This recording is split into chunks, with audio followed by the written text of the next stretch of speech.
And bad morning, everybody. It's episode 48 of Bad Morning News, sponsored by Brave Browser, the ad resistant, tracker resistant browser, and our patrons. Thank you. This is the 26th of September 2018. Apologies, I hadn't updated the date on the link. And we have a bit of a doozy of a show today.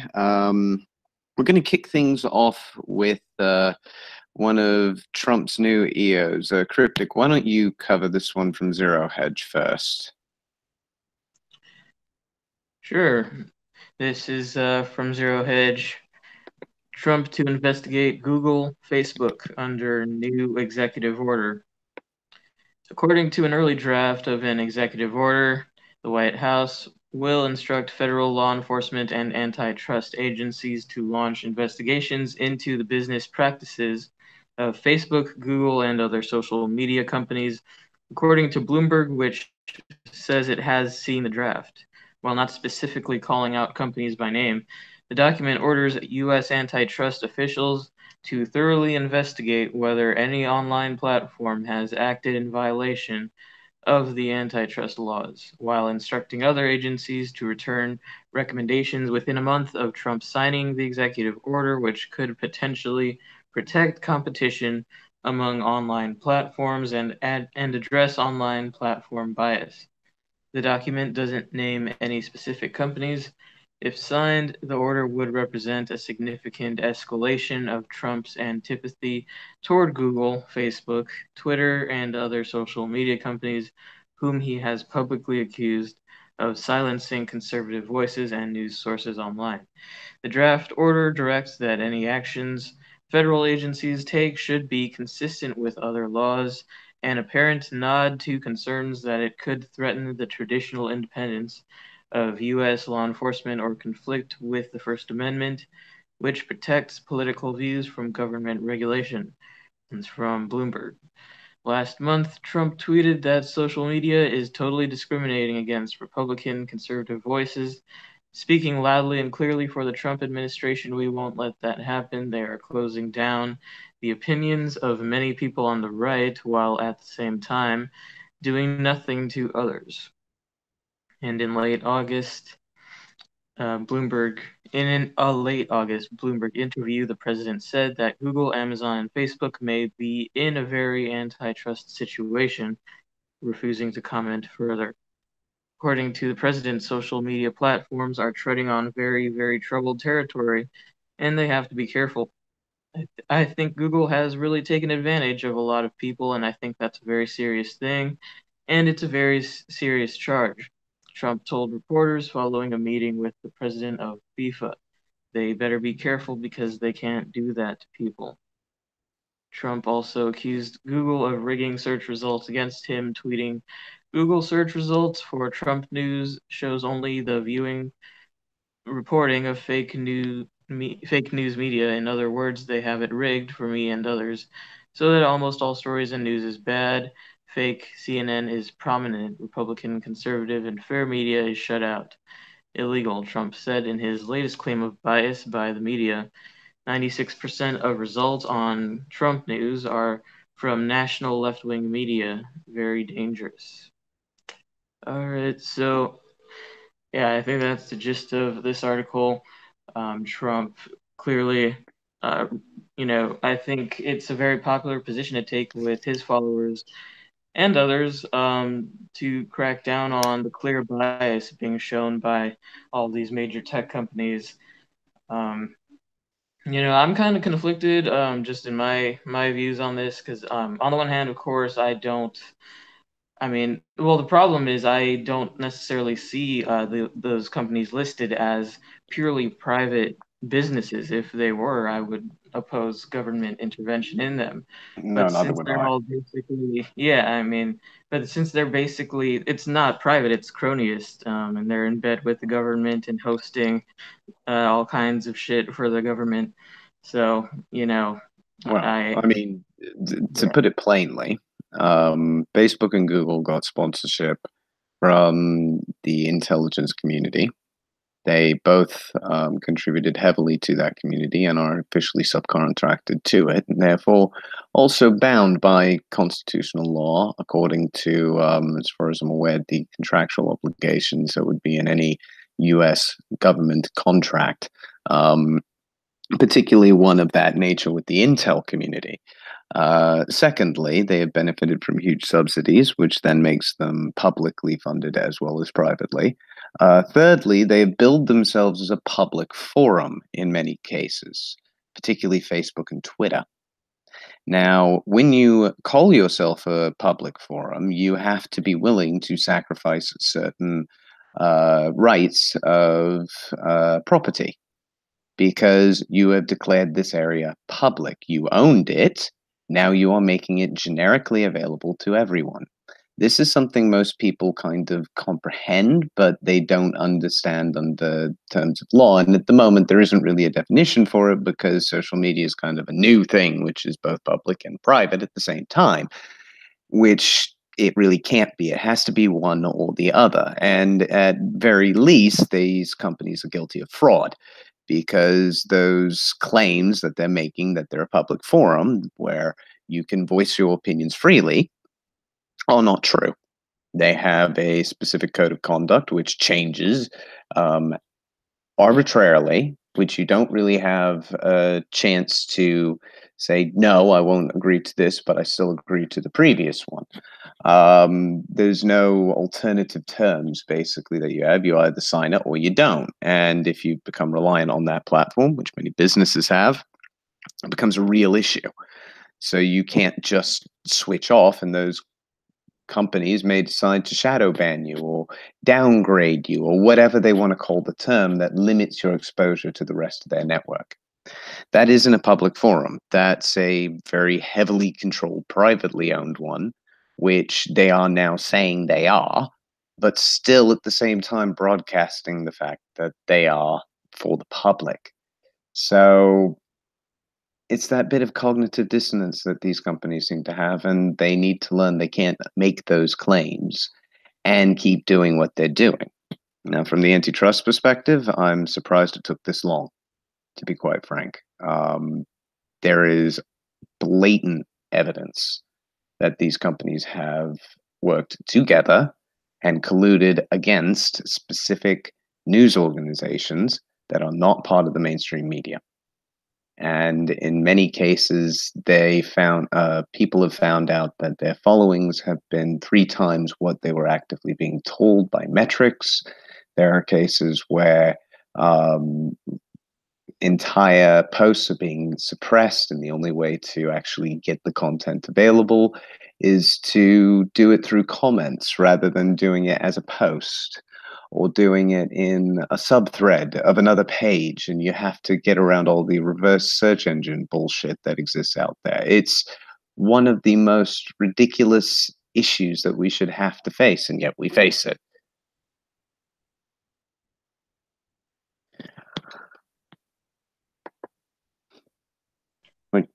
Your thoughts? Yeah, definitely. I just, yeah, like you said, I think, I don't even think it's just in terms of them working together, these companies. I don't feel like that's a hidden thing at all. I think just the nature of what social media just would lend itself to them working together and it benefiting all of them kind of as this little cartel.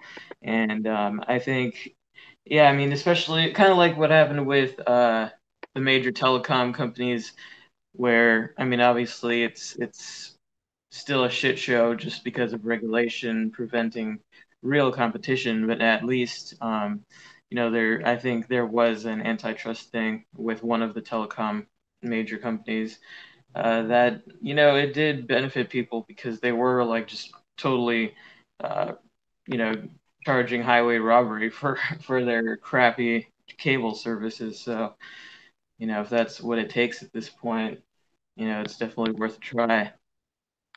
Yeah, well, from my perspective, I'm actually impressed that this EO was to a order to the government to actually enforce the fucking law, which is perhaps the only justifiable use of an EO.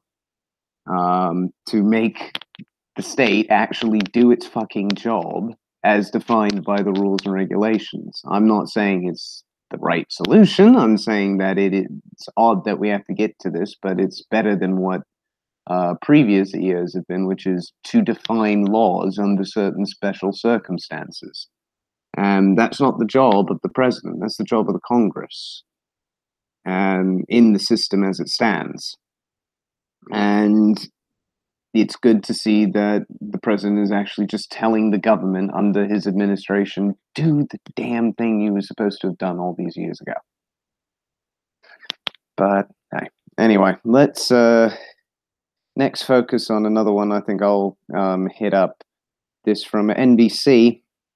I think some of you may remember that a few days ago there was loads of media chatter over whether or not Rosenstein would be resigning or firing, and nobody seemed to know. A friend of mine, Alan Lovejoy, came out with this. So this morning we have Schrodinger's Deputy Attorney General, who either will or will not be resigning. Well, we'll find out tomorrow, apparently, because according to NBC News, Rosenstein's decision postponed for now as he and Trump set Thursday meeting. There were conflicting reports about whether the overseer of the Mueller probe would quit or insist that President Trump fire him, by Jonathan Allen, Pete Williams, Nicole Wallace, and Julia Ainsley, published September 24th, and updated yesterday at about noon. Deputy Attorney General Rod Rosenstein, whose job hangs in the balance, will meet with President Donald Trump on Thursday, White House Press Secretary Sarah Sanders said on Monday. We will be determining what is going on, Trump said Monday afternoon before a meeting with South Korean President Moon Jae-in in New York. We want to have transparency. We want to have openness. I look forward to meeting with him. The president also said he had talked with Rosenstein earlier Monday. Rosenstein had been expected to learn his fate during a visit to the White House on Monday, but with Trump in New York for a meeting of the United Nations General Assembly, any decision on his future was postponed. Rosenstein attended a regular scheduled meeting at the White House and was still Deputy Attorney General when he left at midday. Deputy Attorney General spoke on Saturday with the White House counsel, Don McGahn, and the subject of Rosenstein's departure came up, NBC News' Pete Williams reported. Though it was unclear who raised it first, Rosenstein made clear he would not accept being terminated by John Kelly, the chief of staff, according to one person familiar with the conversation, and said it needed to come from the president himself. However, multiple sources told NBC News that over the weekend, Trump made the decision in conversations with staff and outside allies not to fire Rosenstein. Among those advising Trump on this matter were the Fox News host John Hannity and Representative Mark Meadows. RNC Meadows wants Rosenstein to testify under oath about whether he ever contemplated wearing a wire in the presence of Trump or discussed a plan to win support from other cabinet members to invoke the 25th Amendment to remove the president. A person close to the White House described the current situation among the president's allies as, quote, chaos. Second person close to the president said that if Rosenstein leaves under any circumstances, the burden is on President Trump to make sure that Mueller is allowed to finish his job without interference. Sources close to Rosenstein said he spoke to friends and former colleagues over the weekend, and he raised the possibility of resigning in the wake of the Times story. One person said Rosenstein felt personally betrayed by sources for the story, calling it a, quote, knife in the back. Another person said Rosenstein continued to defend himself by calling the allegation that he suggested using the 25th Amendment against the president, quote, absurd. Rosenstein hold on his job was imperiled after a report surfaced last week that he discussed wearing a wire to record Trump and the possibility of organizing a push to remove the president through a process outlining the 25th Amendment. There's a bit more to this story, including mentions on how things came about through this Christopher Steele dossier. But to be honest, that is mostly the gist of it. We still don't know where or what will be the fate for Rosenstein at this point in time. This is going to be something that everybody should probably be keeping an eye on, more so than Kavanaugh, in my opinion. It's potentially, Kavanaugh could be a smokescreen for this event, if for no other reason than he seems to be so squeaky clean that it's almost impossible to actually get any real dirt on him. 4chan's actively trolling lawyers at the moment with claims that they can provide evidence of Kavanaugh's malfeasance with women, and then basically blowing up the right at the last moment just so that they can, because shits and giggles. So it's getting to the point now where anybody claiming these things is starting to look like they're actively lying or just making a joke, or both at the same time. And Rosenstein's a more interesting issue because if Trump fires him, then there's all sorts of claims that could be made that there's some sort of major problem within the government itself. If he resigns, then the deep state lose a key component of their network as it stands. It's going to be an interesting time, I would say, but we need to watch this one particularly well, I think, to be quite frank. And hopefully the wave function will collapse and we will find out soon enough what is actually going on here. What are your thoughts, Cryptic? Yeah, it just sounds like a shit show at this point. Yeah, I don't really have much to add to that other than, you know, I don't know. I mean, honestly, this is, I guess, very much like bread and circuses. Just always having this drama to follow. It's kind of, its own version of reality TV. Oh, You it know, like, is. It so is. And that's why Trump's so good at this shit. Because he is a reality TV presenter. He knows how to make this sort of thing sell. It's not surprising to me in the slightest. And it is something Jeremiah is usually mentioning. And he is very correct on it. He was a reality TV presenter. This is the perfect role for him because that is what politics is today, just a new form of reality TV. I think it's possibly worth you bringing up that article from the Free Thought Project on the Human Trafficking Act to further explain this.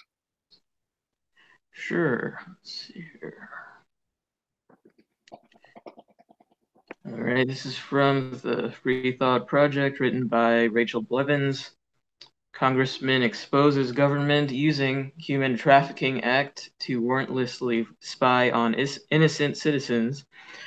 Representative Amash called the bill a disguised effort to expand the Patriot Act that would give the government more power to illegally spy on innocent Americans. The United States House of Representatives is preparing to vote on a bill that looks like legislation that focuses on combating human trafficking on the surface, but some liberty-minded lawmakers are warning that the bill is using language from the Patriot Act to increase unconstitutional government spying.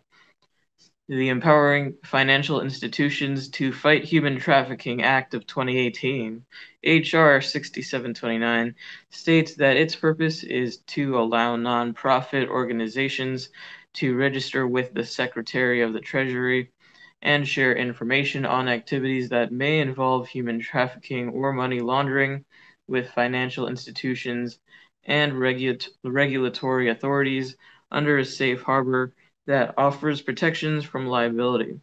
However, while the goal of the bill claims to be to help institutions and authorities better identify and report potential human trafficking or money laundering activities, Michigan Representative Justin Amash took to Twitter to argue that the legislation actually has a much more sinister objective. Amash said he believes the bill is a disguised effort to expand the Patriot Act.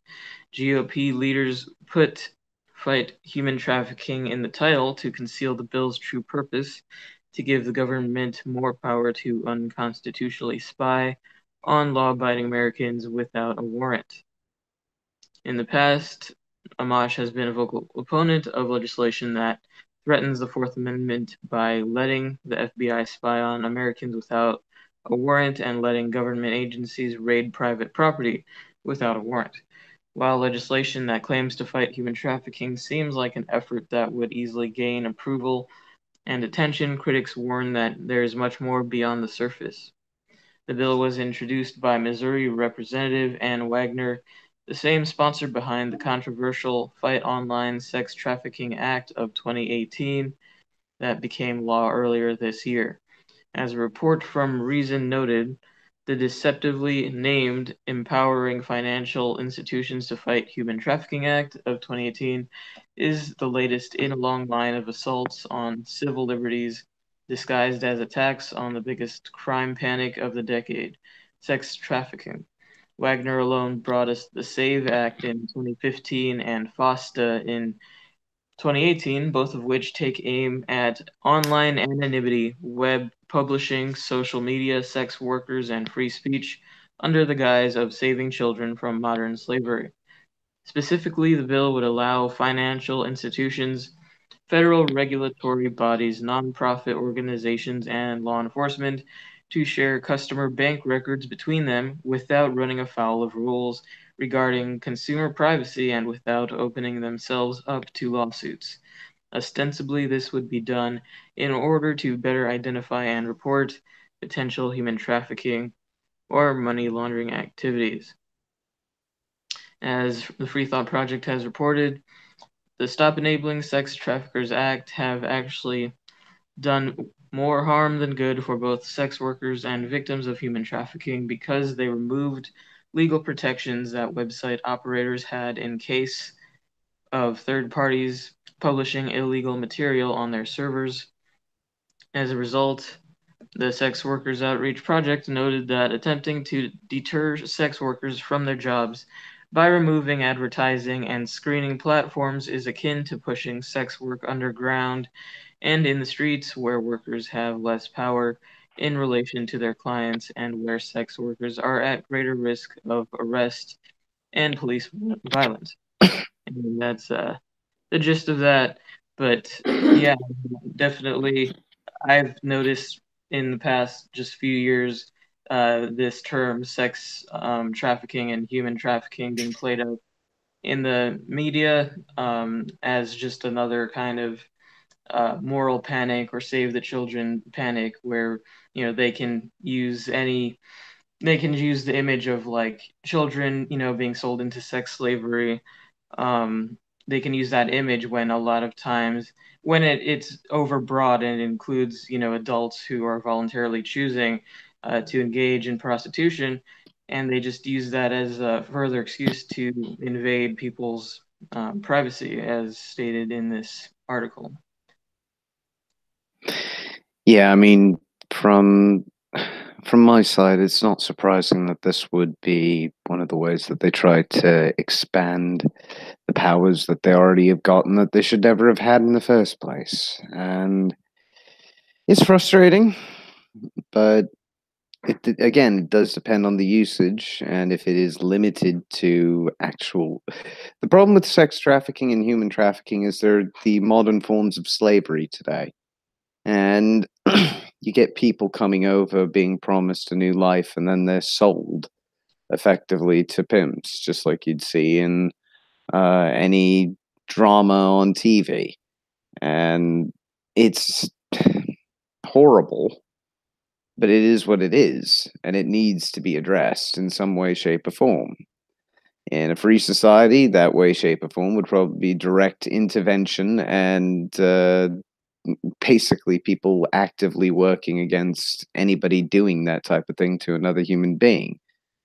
But in a state-based society, you've got specific rules, specific methods that you need to follow. Trouble is, nobody's bloody following them half the time because usually the people higher up are the ones involved. And it's a sad fact, but it is still, unfortunately, predominantly the case. It's people in power who commit these kinds of abuses because they can. Most other people get caught. It's unfortunate, as it is, because they're the powerful ones, and we need to do what we can to bring them down and under the rule of law. For sure. But I'm gonna quickly see if we can hit up some of the comments quickly before we hit our main stories up. So Congress needs to get off its ass, quit doing witch hunts, and get to work on things like this. What goons? It seems to me that the snakes are eating their own now. Rosenstein is in deep. He should recuse himself. These are from Danielle Hatfield. He should have done that from the start. Yes, he should have, but he was never going to. And who likes traffic, I ask? Yeah, nobody does, Gregory. That is the general malaise. Enforcers aren't enforcing, and Congress is a theater of the absurd. Accurate, very accurate. It's all a massive con game at the moment for you and I, everybody, but we'll see what happens. But yeah, and it doesn't help as well that alongside this legal malaise and madness that we have to deal with, we're also having to deal with this culture war, which has finally hit something that I don't think it should have touched at all. And it'll probably regret doing so very, very quickly if it keeps moving forward. This is from zdnet.com to start with. I'm going to ease you guys into this. So, to start with, we've got Linux. It's an operating system some of you may be fairly familiar with. For those of you who aren't, it's the only really open source operating system out there that's worth its salt. And it's been around for a very long time, and it's a lot more secure than a lot of other systems because you can lock it down completely. And you can make it was built with security largely in mind to a fair extent. It's used throughout the internet, from your phone to your airplane entertainment consoles when you're flying abroad or cross country and watching those movies. All those load screens are done in Linux. All those consoles are done in Linux. It's cheap, it's effective, and loads of people use it. Well, to start with, we're going to have a bit of the article from ZDNet. New Linux mutagen astronomy. Security flaw impacts Red Hat and CentOS distros, which are the two biggest ones. Red Hat team provides mitigations, promises kernel updates. Cybersecurity firm has gone public with details and a proof of concept code about vulnerability in the Linux kernel that currently impacts only CentOS and Red Hat Enterprise Linux distributions. The vulnerability is named mutagen astronomy and discovered by the team at Qualys Research Labs. The security flaw is categorized as a local privilege escalation issue, which basically means that you're able to get privileges that you're not. This type of vulnerability that requires an attacker to have a foothold on a vulnerable system, but it's one of those security flaws that can turn a simple hack into a very bad one, as it can be used to give an intruder root access to the system and complete control over anything infected. So that is just to give you a very quick taster of the sorts of things that could go wrong if you need to have a kernel update and nobody is able to work on it properly. And the reason I mention this is very recently, Linus Torvald, the man who ran this project, for lack of a better term, stepped down over concerns of his behavior when dealing with code commits and similar activity. Basically, he was a bit too offensive to some people in the Linux community. So, from lols.com, Linux developers threaten to pull kill switch. Update from ESR. The threat has teeth. Most of the internet could be affected as some Linux devs threaten to rescind code in response to code of conduct controversy.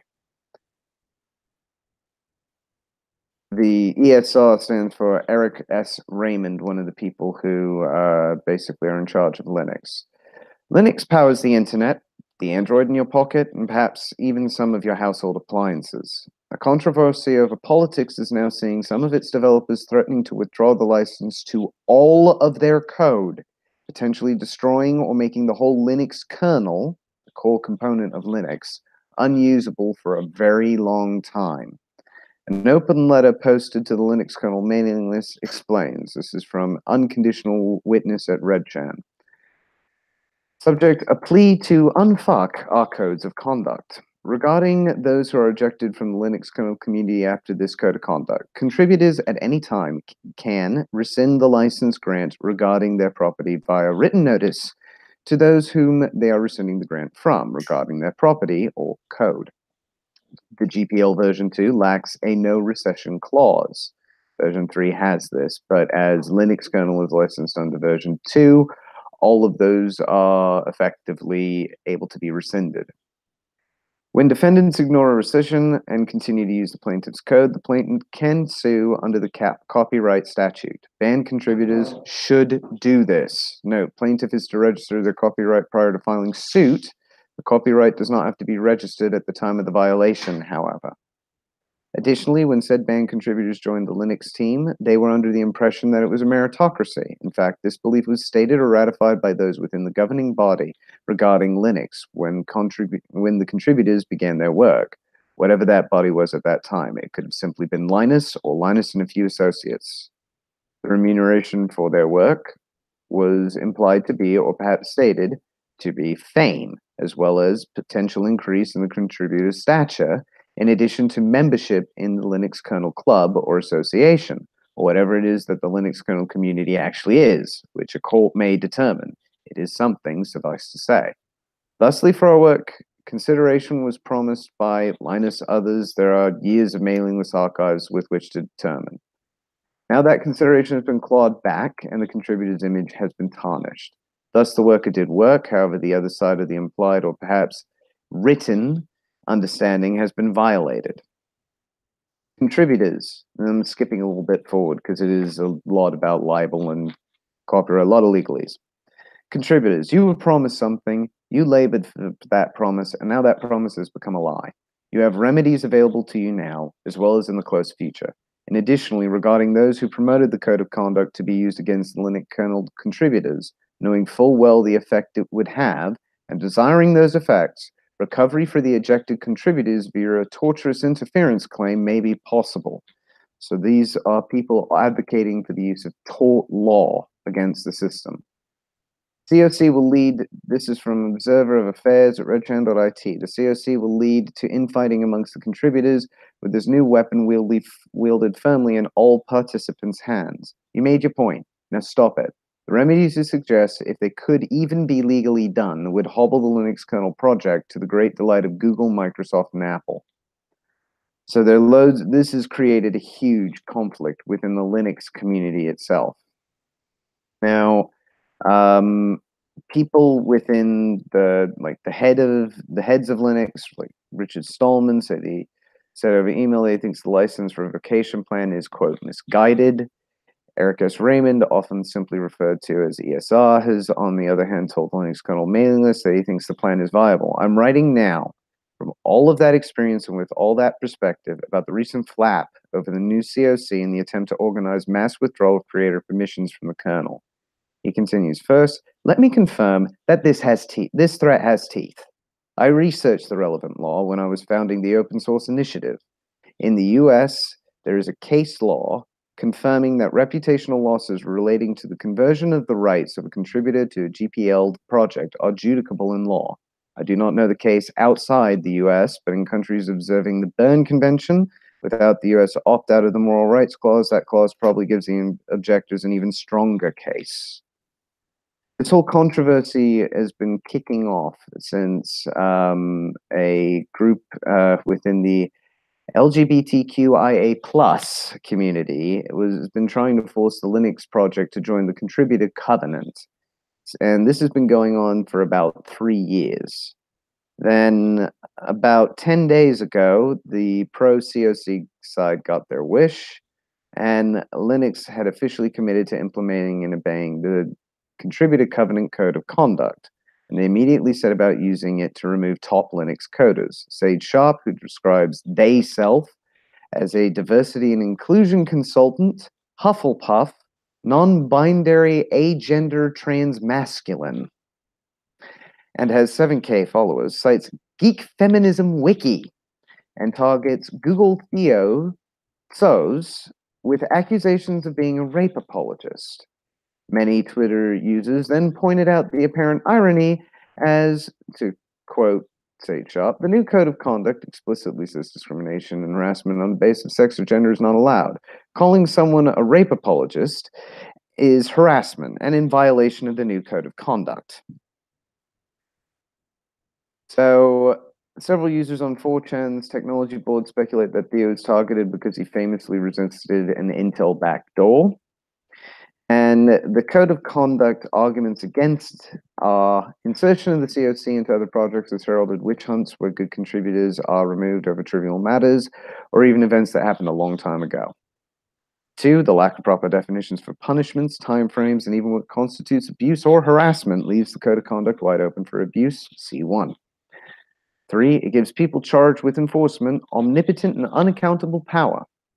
4, it could force acceptance of contributions that wouldn't make the cut if made by cis white males. 5, COC's code of conduct is purely about power. 6, in all that time, I have never had to know or care whether my fellow contributors were white, black, male, female, straight, gay, or from the planet Mars, only whether their code was good. Namely, in a project that receives contributions from volunteers who are anonymous beyond a chosen handle, specious claims of exclusion and harassment crumble beneath the most haphazard scrutiny. Contributors reveal about as much as about their race, sex, and orientation as they want because no one cares about that tangential shit at the end of the day. The other side of the aisle, arguments for CC's code of conduct include, and believe me, these are laughable and they will make you taste bile, fostering an inclusive and safe space for women, LGBTQIA+, and people of color, who, in the absence of the COC, are excluded, harassed, and sometimes even raped by cis white males. Lack of CCs, this is number 2, lack of CCs, COC sustains meritocracy, which, quote, has consistently shown itself to mainly benefit those with privilege, to the exclusion of underrepresented people in technology. 3, the vast majority of Linux contributors are cis white males. CC's code of conduct would enable the building of a more diverse overall demographic as people who aren't cis white males feel welcome to join and white male harassers are weeded out. 4, being against the COC means you want women, LGBTQIA+, and people of color to be harassed. That last one, by the way, is a very common socialist argument, and it's fucking bullshit. But hey, the conclusion from this article is just to keep an eye on Linux. I'd say there's a bigger conclusion. It's to stamp out this nonsense as much as frickin' possible. I'm absolutely... I find it absolutely insane that even Torvald went this fucking doolally to agree to this. Because from Jeffrey Hambry, funny thing on that code of conduct, it was prompted by Torvalds himself, who finally admitted he has a propensity to go off wildly. Really interesting conversations are happening on the kill switch idea that some devs who are against the COC might pull their code, but most don't believe that they can enter the GPL if that code is already in use. Now, I'm afraid I disagree, especially if ESR is coming out saying, no, it is legitimate here. And yes, I do believe that this is fair, especially if you get banned.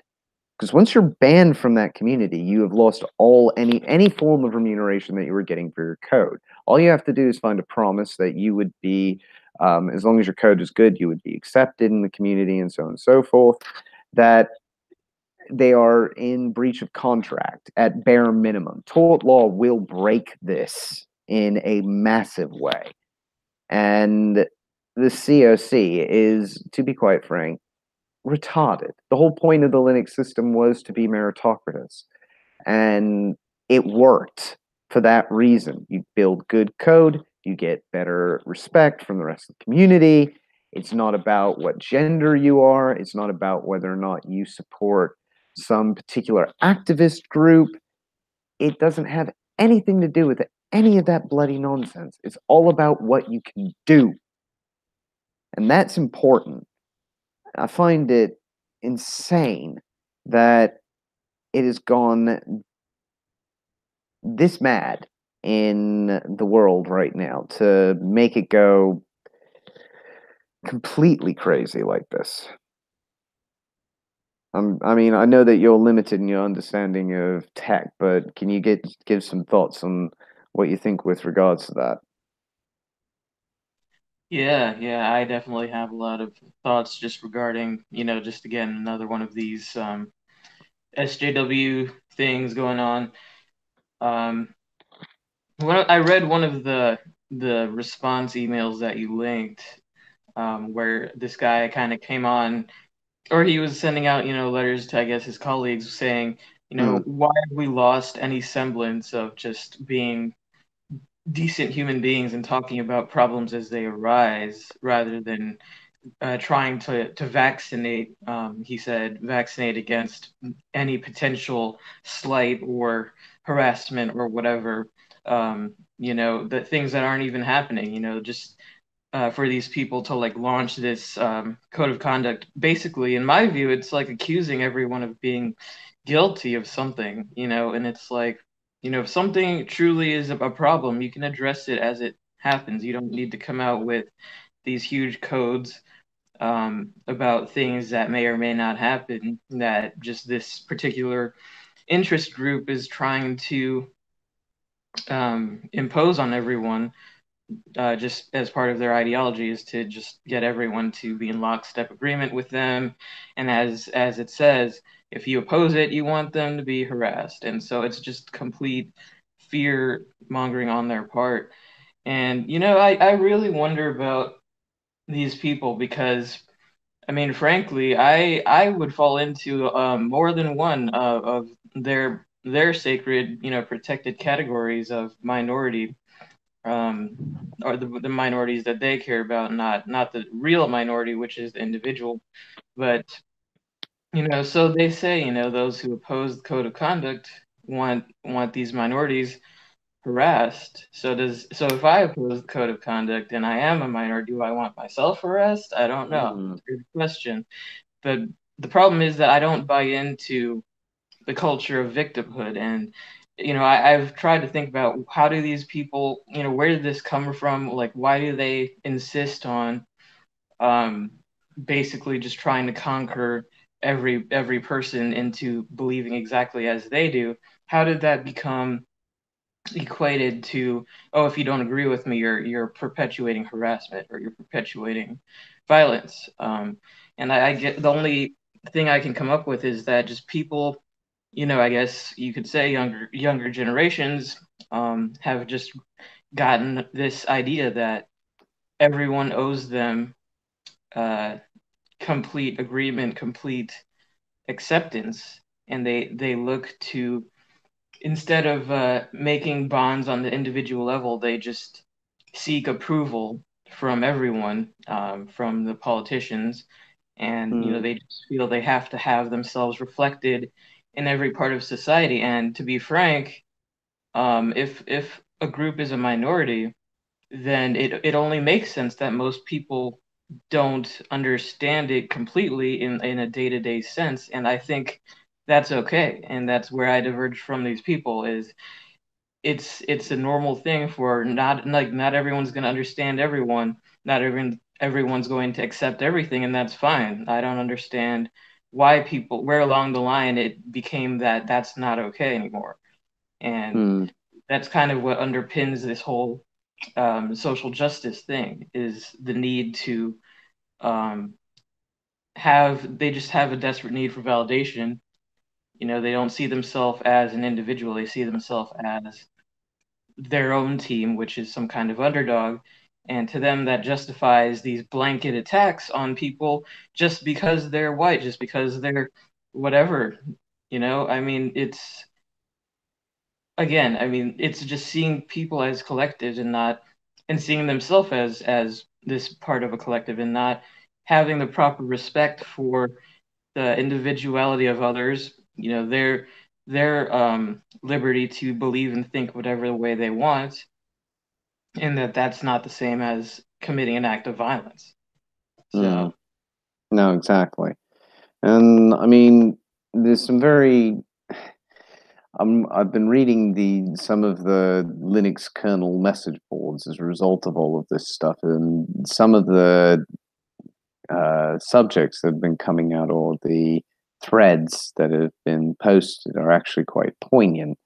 Um, there's one from someone who had Asperger's, Edward Cree, who basically was saying that the code of conduct actually makes him feel threatened and uncomfortable because he's not born with the circuitry for social interactions, and he has to basically simulate that um, to have any kind of interactions with normal people.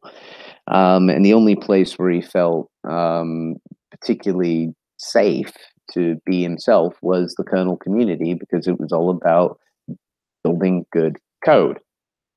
And I'm going to throw this into the Discord link for anybody who wants to read into it because it's quite deep. But to I'll read the last set of comments. If the code were reduced to something more like the old code of conflict, reminding people to be liberal in what they accept and conservative in what they admit, and clarifying that patch submissions should be judged by their code, not by any characteristics or belief of the submitter. I don't think the enumerated list of protected classes is helpful, as a legalistic abuser can always slip into a crack between them. I think the sting would be drawn. Probably the co-conflict would make a better base from which to draft such a document. A note for the irony challenge, where I use progressive terms of art such as marginalized, other, and identity in the above email. I am endeavoring to show that this alleged push for, quote, inclusiveness falls on its own terms. I am not accepting the theory behind those terms, nor suggesting that, in reality, the kernel community owes me any special treatment on account of my, quote, diversity. So he's trying to make it quite clear that he has no intention of abusing this on his front, but at the same time, it is very open to abuse. It is ripe for it. And it is really quite troubling to me because, I mean, there is a real risk this could break the internet. And there's also a real risk this particular code of content could stall development of Linux for ages until this issue is actually resolved. Because let's be frank, the people who want this aren't just going to sit back and twiddle their thumbs once they have that weapon. And that's what this is. It is a weapon of policy. And it isn't something that's been designed to promote meritocracy. It's been designed to promote diversity at any cost. And you can have diversity of ideas and diversity of code styles and diversity of a number of other things, but when it comes to Linux, you need to have some sort of structure to it, and you need to have the community's input into it. And if you're producing shit code, you shouldn't be included in that code base simply because you fit some sort of very obscure demographic group that nobody else does. I'm sorry if that offends you, but that's your problem, not mine. Yeah, I think what like you said, like the saddest part about this whole thing is that this field, coding, it like the person with Asperger's said, it's a place where they can kind of just they can feel really comfortable in not having to deal with the intricacies of interacting with other people, especially because that's hard for them. And to be in a world where it is just meritocratic and it's based upon are their codes good or bad? Is their output good or bad? And not based upon all these intricacies of human, irrationality. And that would be infected by this. I mean, I really understand the outrage over that because, if you can't be, just ignorant or whatever, I mean, that's a negative word, but like, to not have to deal with all of this stuff, why, if you're in this field, the tech field is a good place to get away from it, and you can't even escape that way. And I think, it just makes even less sense. I mean, I could understand like if there's some, especially a business like accommodations, like if the employer wants their employees to follow some kind of code in relating to people, that would make more sense because they're dealing directly with people, and that's what their business is based on. But something like this, I mean, it has nothing to do with what they're doing, and it's sad that they would employ just all this garbage, this emotional bullying of people with wrongthink, and use that to promote people who aren't as good at what they're supposed to be doing. Hmm. So, And yeah, that's the thing is this will actually promote forms of discrimination against certain individuals who would commit normally heavily to the code base, and somebody else could just rip off their code, sign their name against it, resubmit it, and presto, it'll get included. But you can't have credit for it. Somebody else has to because they're underprivileged. It's not fairness. It's not meritocratic. It's not right in any way, shape, or form. But to these people, it's the best thing for everybody. Therefore, it's the best thing. When in fact, it's the best thing for nobody except the person who benefits. And the person who benefits may have no right to benefit from it whatsoever. Because he may just be absolutely shit at his job.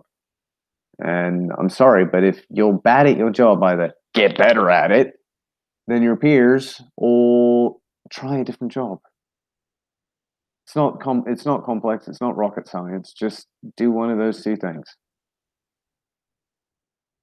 yeah, and it reminds me of kind of the controversy over firefighting. You know, people being upset that there aren't more women firefighters. It's like, well, it's kind of, it's kind of based on really important things like women not having the same just amount of muscle strength as men. And would you really want if your life is in danger, would you want to have a woman there because it was politically correct rather than having someone who can save you from dying? I mean, that's Yeah.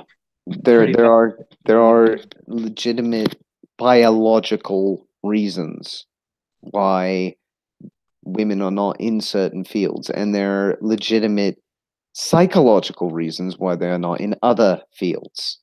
There is a tendency in the main for women to prefer things that have meaning rather than things of objective value like money or fame. They are more likely to care about family and time that they have with people that they want to be with. Men are more interested in the main on things that are just things. They're interested in possessions, they're interested in affluence. And the combination of the two works incredibly well together. And it tends towards building proper social units by design. It's not some sort of social construct, it's more of a genetic one, in my view. And I don't see that as being a radical opinion, even though a lot of those people would. And there is a preponderance of people who prefer to code, and they are more likely to be men. A lot of them are more likely to be, in several cases, Eastern European men. Because, to be quite frank, there are a lot of really good coders in Eastern Europe. A lot of them. I've been very, very blessed to have been able to work with some of the best minds out there, and they're coming out from Poland and Romania and Kiev and all sorts of places in the old Soviet blocs that never had those opportunities before, and now they're excelling in data mining sciences and research and all sorts of things. It's wonderful to see them pulling themselves out, using the skills that they have, and contributing in ways that are tangibly benefiting people. And to then go to some extent for the glorious goal of diversity, it's madness to me.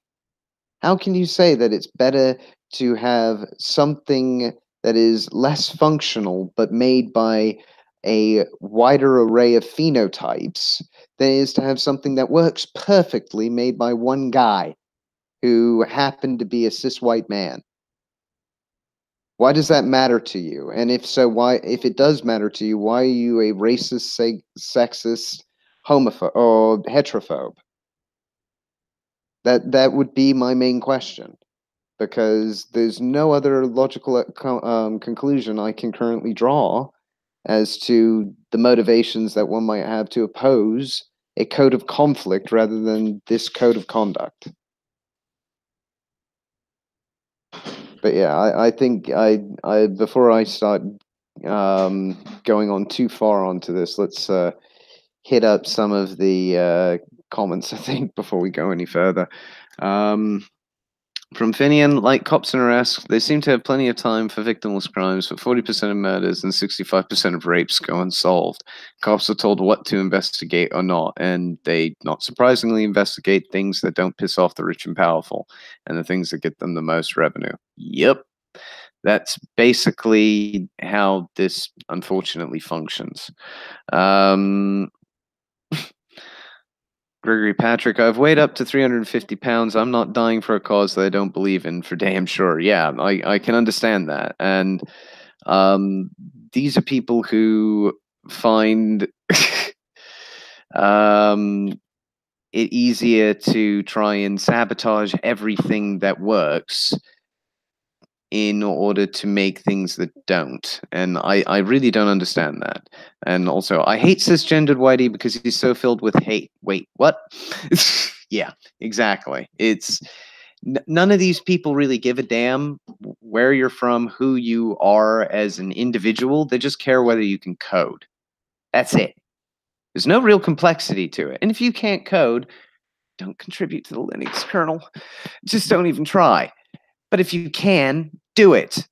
Do it now. And prove yourself through your code. Don't just say you should because you happen to have some sort of socially obscure demographic subset that you want to rely on. It doesn't make sense to me why you would. Rely on your ability, not your insert trait name here. Yeah, well said. Thank you. Well, yeah, I think we'll end off with something hopefully a little bit less frustrating. Let's go with that viral beach arrest. Okay.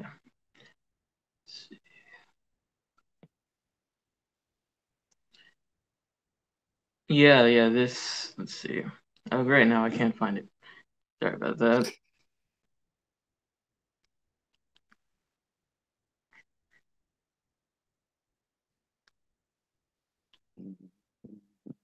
All right, so this is from NJ.com.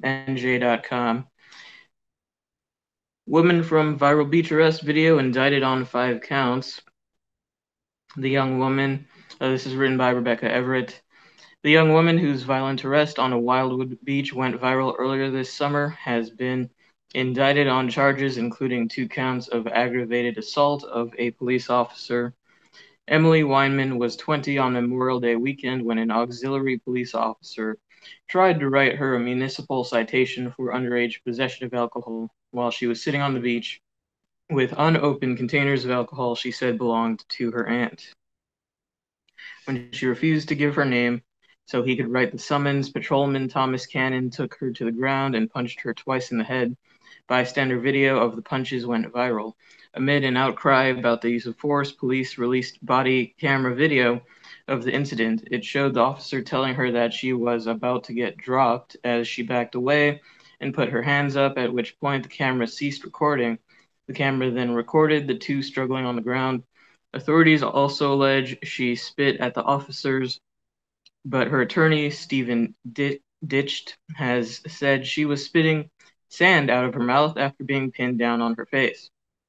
On Tuesday, the Cape May County grand jury indicted Weinman, now 21, on 2 counts of aggravated assault on police officers and 1 count each of resisting arrest, throwing bodily fluids, and obstruction, according to a court official. The viral video sparked heated debate about whether the young woman or patrolman Thomas Cannon and Robert Jordan, part-time seasonal employees hired for the busy summer season, were the ones responsible for what happened. Cape May County prosecutor Jeffrey H. Sutherland announced June 5th that the officers would not face criminal charges in relation to the arrest. Ditched, who could not be reached for comment Monday, previously said the incident left Weinman, the mother of a toddler with injuries and depression, and the attention made her a prisoner in her home. So, yeah, I watched. So, this article contains the video, the body cam video, and it was pretty enraging to watch. Honestly, I watched the whole thing, and it's just typical crap. Just somebody sitting on a beach with some fucking unopened cans of beer, and apparently, state agents find that very offensive and something they need to get involved in.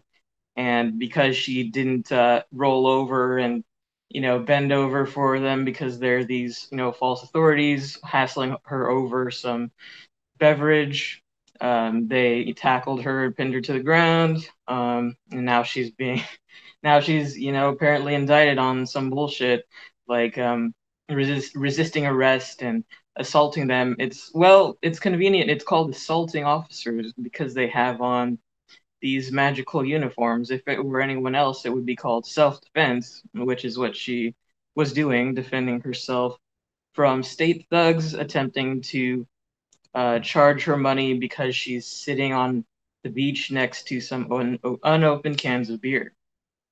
So that's all I have to say about that for now. I mean, I could say a lot more, but I'll stop. Well, I'll make a quick note on it because unfortunately I cut out there for a second. But yeah, basically, I found one particular charge quite intriguing: throwing bodily fluids. That sounds an unusual one. I mean, if what happens if somebody gets shot and they bleed on an officer? Is that throwing bodily fluids as well? I mean, getting your face shoved in sand and then spitting the sand out of your mouth, that's apparently now spitting in an officer instead of trying to clear your throat of debris. But yeah, Jesus, what can anybody say to that, unfortunately? Hopefully that's left everybody with a suitably bad taste in their mouth, perhaps a gritty one. But yeah, unfortunately that is the end of our show for today. As our founder would say, smash the state, fuck the system, and have a bad morning, everybody. Bad morning, everyone.